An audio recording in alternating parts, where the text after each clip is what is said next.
আব্দুল্লাহ ইবনে আব্বাস রাদিয়াল্লাহু তাআলা আনহু বলেন, প্রত্যেকটা গুনাহ মানুষকে দুর্বল করে দেবে।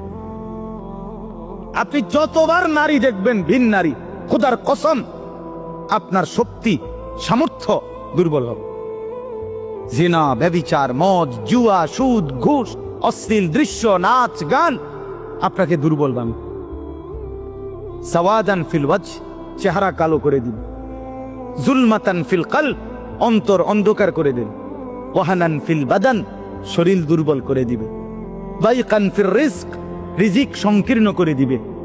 বুগদাতান ফি কুলুবিল খালক, মানুষের চোখে ঘৃণিত বানায় দিবে।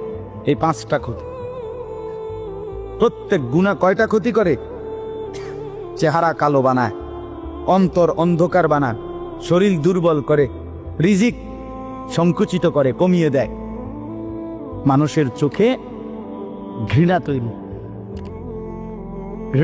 আপনি দুইটা ছেলে একসাথে মনে করেন বিড়ি খায়, সিগারেট খায়, গাঁজা খায়, একসাথে হেরা 24 ঘন্টা চলে, একসাথে মোবাইলে ছবি দেখে, নাচ দেখে, ভিডিও দেখে, অস্থির।